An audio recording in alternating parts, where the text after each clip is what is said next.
La mobilisation contre la réforme des retraites semble avoir pris un tournant depuis plusieurs jours. L'exécutif et les syndicats mettant en garde contre un risque de « chaos » à l'entame d'une 10e journée de manifestation mardi. À part ce jour de grève, à quoi faut-il s'attendre cette semaine? Rassemblements et affrontements après plusieurs nuits tendues puis un court répit. La manifestation contre la réforme des retraites a repris samedi dans plusieurs villes, avec des cortèges rassemblant quelques centaines de personnes. Des rassemblements locaux encouragés par l'intersyndicale et qui devraient se poursuivre durant la semaine, mais dont le sujet principal, la réforme, est éclipsé par des affrontements de plus en plus violents. Des dégâts au mobilier urbain et des jets projectiles sur les forces de l'ordre ont été signalés samedi à Rennes lors du cortège anti-réforme. Mais rien comparable avec les scènes chaos dans la capitale bretonne, dont s'était émue sa mère Nathalie Appéré lors la manifestation jeudi. Des débordements, observés dans de nombreuses autres villes. Commissariat attaqué Lorient. Porche de la mairie incendié à Bordeaux. Heurts et innombrables incendies Paris. Face aux violences, l'exécutif met en cause certains de ses opposants. Je ne crois pas que ceux qui aujourd'hui tirent au mortier tentent d'incendier des édifices publics. Et la réforme des retraites comme principale motivation, a déclaré dimanche Olivier Dussopt lors l'émission politique de France Inter, France Télévisions et Le Monde. Ils ont une volonté désordre. Des accusations de violence visent également les forces de l'ordre. Pousse arracher un manifestant Rouen. Cheminots, aveugles, Paris selon Sudrail. Syndicats, visés par le canon eau, Rennes. Le Conseil l'Europe s'alarme, usage excessif force, et critique portée sur la Bravem. Une unité motard chargée maintenir l'ordre dans capitale. La « porte ouverte » de l'exécutif Emmanuel Macron recevra lundi midi Elisabeth Borne et les principaux cadres sa majorité, chefs partis et quelques membres du gouvernement, afin d'affiner une stratégie pour tenter sortir la crise.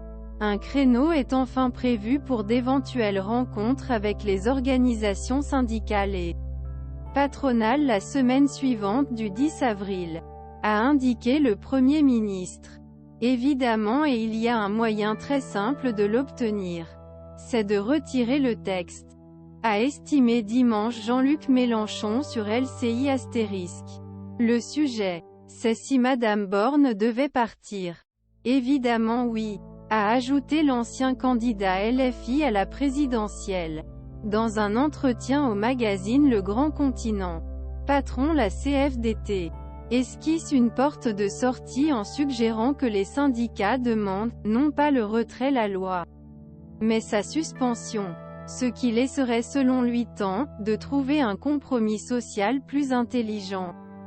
Laurent Berger rappelle que la réforme des retraites vise à générer, à peine 10 milliards d'euros d'économies, et juge, proprement absurde de risquer de plonger la France dans le chaos pour si peu. Sans se faire d'illusions toutefois, puisqu'Emmanuel Macron a indiqué vendredi, attendre décision du Conseil constitutionnel, sur la réforme des retraites, d'ici 3 semaines, tout en se disant, à disposition, des syndicats, pour avancer immédiatement, sur d'autres sujets tels que les salaires et les conditions de travail.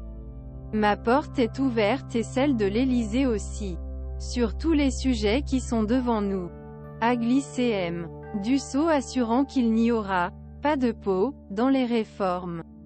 Une nouvelle journée de mobilisation. Une nouvelle grande journée mobilisation est prévue mardi, le 10e l'intersyndicale, avec notamment un cortège parisien qui défilera la place La République à Nation le 23 mars. Entre 1,089 million manifestants et 3,5 millions ont défilé dans plus 300 villes lors la 9e journée.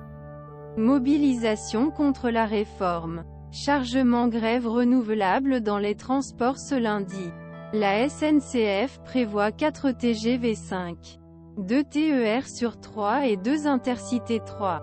Alors que la grève reconductible dure depuis plus de 3 semaines. Par ailleurs, circulation sera sévèrement perturbée mardi, à l'occasion la 10e journée de mobilisation nationale contre réforme des retraites. Sans plus précision pour le moment. SNCF prévision de trafic lundi 27 mars 2023. Visactu dans le métro parisien. Les perturbations devraient être moindres que la semaine dernière. Même si la majorité lignes connaîtront réduction de fréquence de passage train et tout restriction d'horaire. Dans l'air, le trafic aérien restera perturbé au moins jusqu'à mercredi en raison de la grève des contrôleurs aériens. À Marseille, les compagnies devront également annuler 20% de leur programme lundi. Tout comme à Paris-Orly le même jour. Mardi et mercredi, 20% des vols seront affectés à Orly. Marseille, Toulouse et Bordeaux, a annoncé vendredi soir la DGAC. Parmi les éboueurs, cette amélioration, perceptible dans certains quartiers, est notamment due à la réouverture des 3 usines d'incinération entourant la capitale. Un préavis de grève a notamment été déposé par la CGT pour l'entreprise Polyreva de Richebourg, qui s'occupe de la collecte des 10e et 18e arrondissements. À grève des éboueurs à Paris, 5 arrondissements concernés par un nouvel avis dans les raffineries. Plusieurs raffineries sont encore ou presque à l'arrêt. La plus grande France, raffinerie Total Energies de Gonfreville-Lorcher en Seine-Maritime, a reconduit la grève jusqu'à lundi au moins, après réquisition salariée vendredi. Après le rejet de sa requête en référé contestant la légalité des réquisitions, la CGT réfléchissait dimanche à un recours devant le Conseil d'État. La raffinerie Petroineos de l'Aveyra, dans les Bouches-du-Rhône, est à l'arrêt. La raffinerie Esso ExxonMobil de Port-Jérôme-Gravenchon devait également être à l'arrêt samedi, faute de pétrole brut à raffiner en raison d'une grève au dépôt pétrolier du Havre. Les expéditions sont interrompues à la raffinerie Total Energies de Donges et à la bioraffinerie Total Energies de la Mède. Les débits sont réduits à la raffinerie Total Energies de Fézin et à la raffinerie Esso ExxonMobil de Fos-sur-Mer.